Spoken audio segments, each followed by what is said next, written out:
Hey, this is Keith from Save the Rust.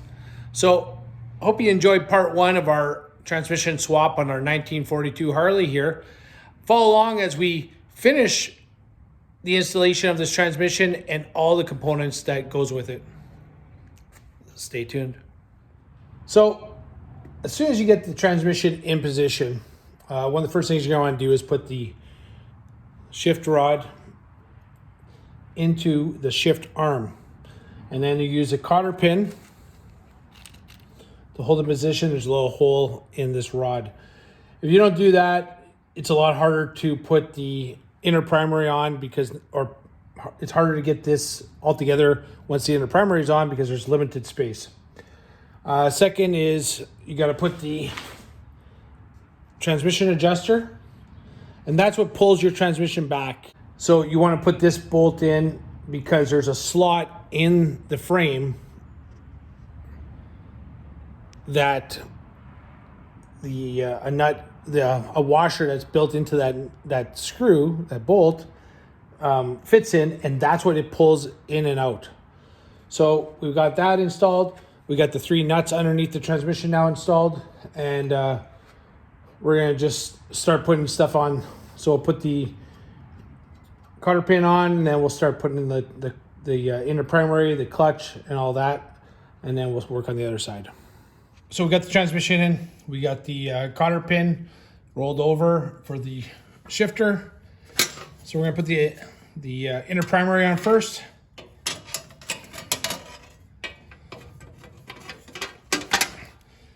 So one of the things I want to point out is everyone makes fun of old Harleys that they leak. This was designed to leak. It was never meant to be something that held oil. It was meant to come out of this breather tube, drip onto the chain, goes on the chain, runs around, lubricates that, and then simply drops on the ground. So most people think that it's because of a bad design. It wasn't designed to hold oil. So just it's kind of a little thing that kind of makes me mad because people associate oil loss with bad design. Meanwhile, this wasn't designed to hold oil. So little rant over. Anyway, so we got the inner primary on, and there's 3 points of contact. One is into the case. So if you look back, there's these 2 points in the engine case that's made for some bolts. So here's the locking tab. So it goes into the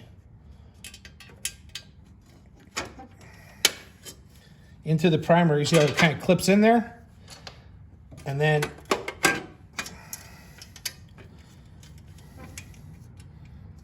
screw the bolt in.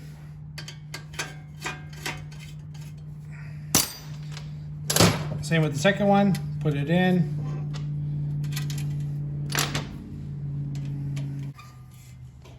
I had one of these bolts come out on me once. The locking tab actually broke off in this little spot here, and then it came loose, came out, and the bolt, I imagine it was the top one, it's been a while, it dropped, went in between the chain, and then as it got sucked into the primary sprocket, it busted my chain. That was one of the 3 times that my 1942 Harley ever let me down, and I don't call that letting me down. That's just bad luck. So now we'll just push that in position. That's all the mounting that a 1942 Harley has, except you put a bolt in here, but you only put that on after the outer primary has been installed. Okay, so now what we're going to do is we're just going to get a punch and punch these slots to hold it. So all I want to do is just kind of drive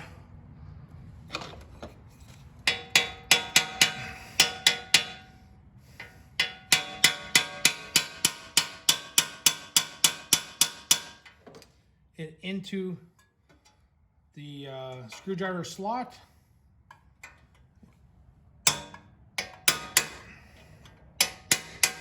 Now just anchor it in, and I'll put one on. Just tighten it up on that side, just for good measure. Bend that over, now we'll bend it in. And you can see how that would make it almost impossible to come out. A little tight there.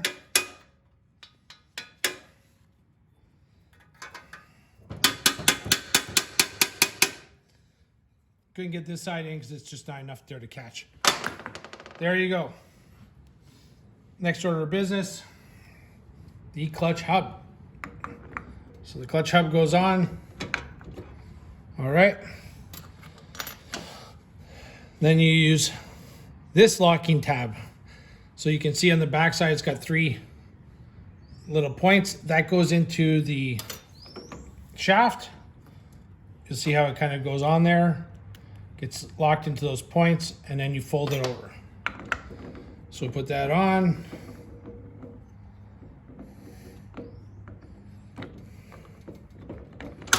Okay. Put that in position. Just kind of goes right in. There's your nut.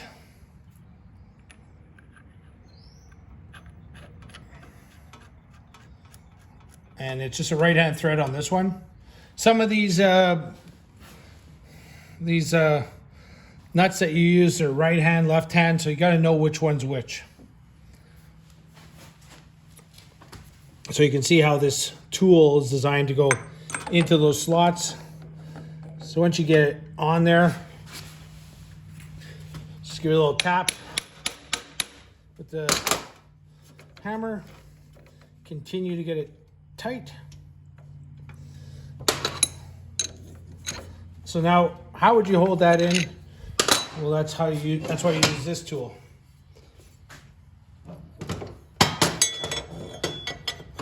We'll just rotate it until it goes into the right slots. This tool is made for a different type, a few different, like 4-speed and 45.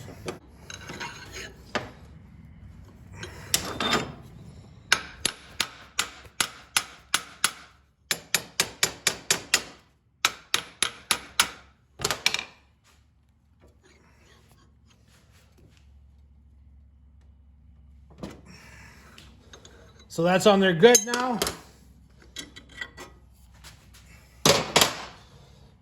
Then you just gotta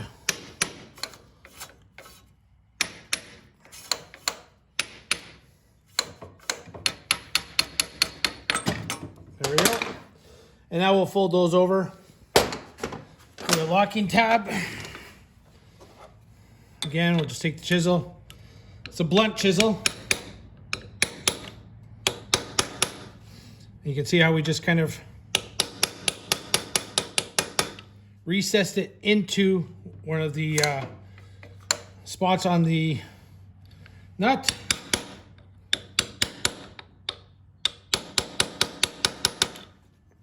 We'll do a third, because why not?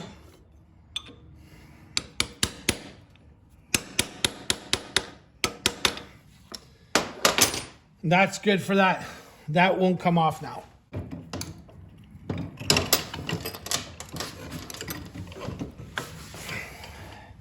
So on this one, I believe we got a 33 tooth sprocket. That's what I like to run on my front sprockets on these bikes. Just allows you to cruise more highway speeds. I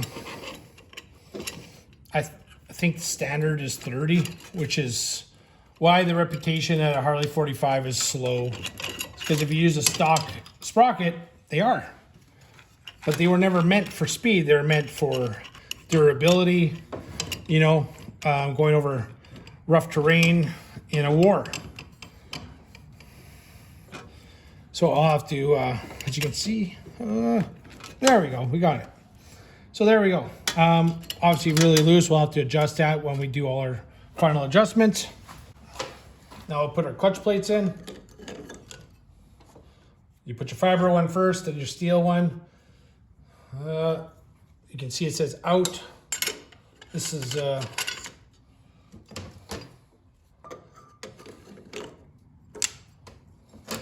Then again, I overlap this position. Not overlap, I change the position so that they're not both in sync. And then your last one is a fiber on one side, steel on the other. That goes on. And again, 1, 2, 3 spaces between the two. 1, 2, 3 spaces between the two.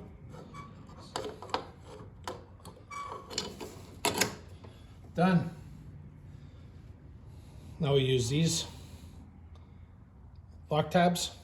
You can see how they're bent here. So that'll go right into that little slot.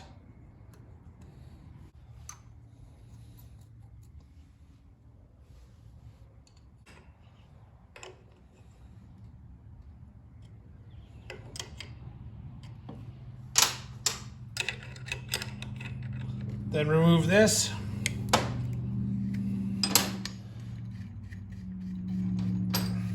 And because we got these 3 bolts holding this plate together, the springs don't come out. So it's kind of a nice way of doing this without having to do, you know, more work than necessary. Because trust me, once you pull these, once you try and get the springs in without, it's kind of a pain. And if you forget, you can still do this on the bench. Put all your springs in position, put your adjuster screw with the nut, put some washers, and make life a lot easier. Okay, so we won't get too far ahead on the clutch adjustment. I'm not gonna bend the tabs over because I wanna make sure I got the even pressure on the springs and everything works. So next step was to put the battery box back in. As you can see, I've already put the battery in, then put the reposition the seat in position and put the pin in that holds it onto the seat post. So next we're going to do is we're going to install the sprocket cover, which is also the housing that holds the clutch arm. So on this one, you can see it's got a -41. So that means that this part was introduced in 1941. And you'll see on the top here, there's a threaded bolt hole. So that's for your that's for your front mount of your chain guard.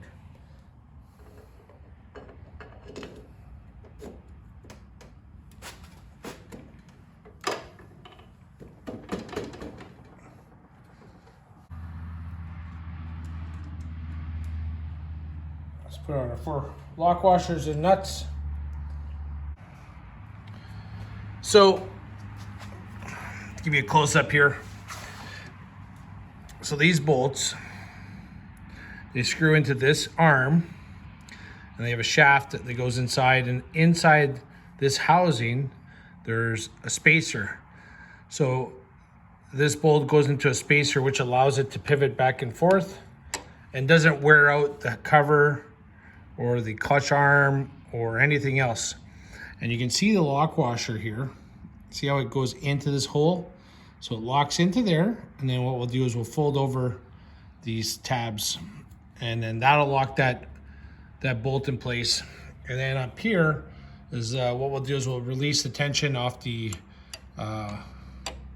foot clutch, and then we'll just slide it into this slot. So that's how that works. And then once you put the kicker on, I'm gonna pull this back, retard it back, so that it has spring tension. When you kick it, it'll return back. So that's the next thing on the agenda. So what we're going to install first is the chain guard before I put the kicker on, just so it might be a little easier.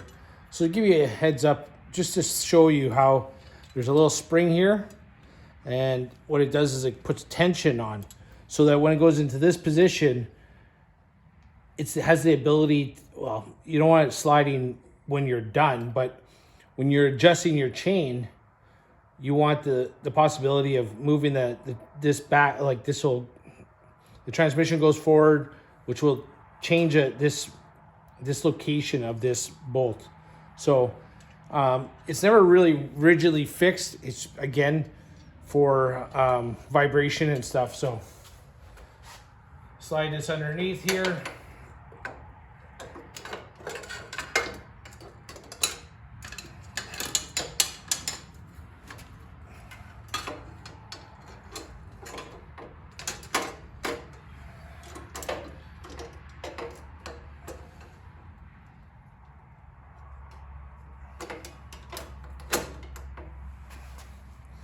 So that's how it goes. We'll put the front bolt in, and then that's one more part done. So what I found is if you take a 5/8 wrench, rotate the shaft a little bit, then you can get this in position.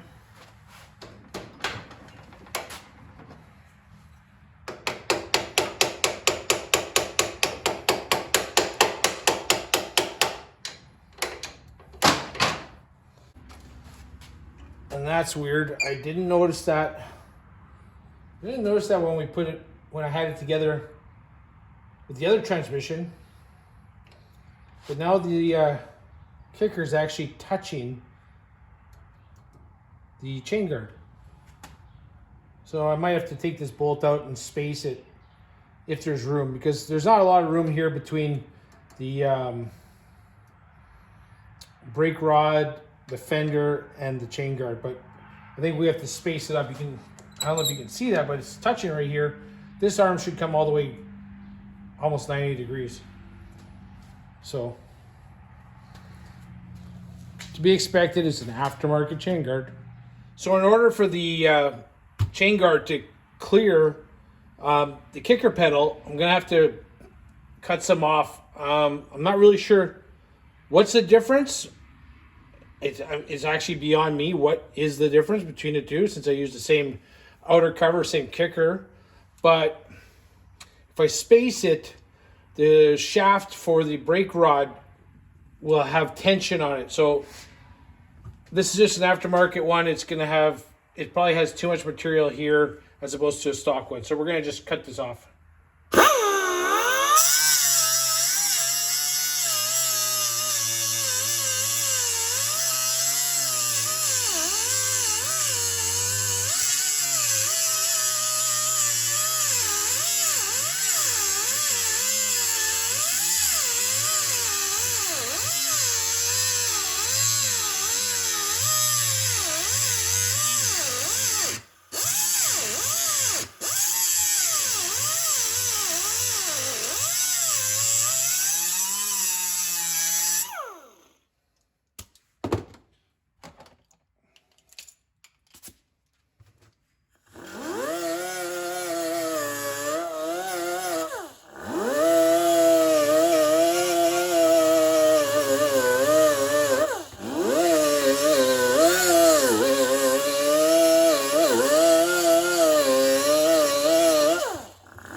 So there we go.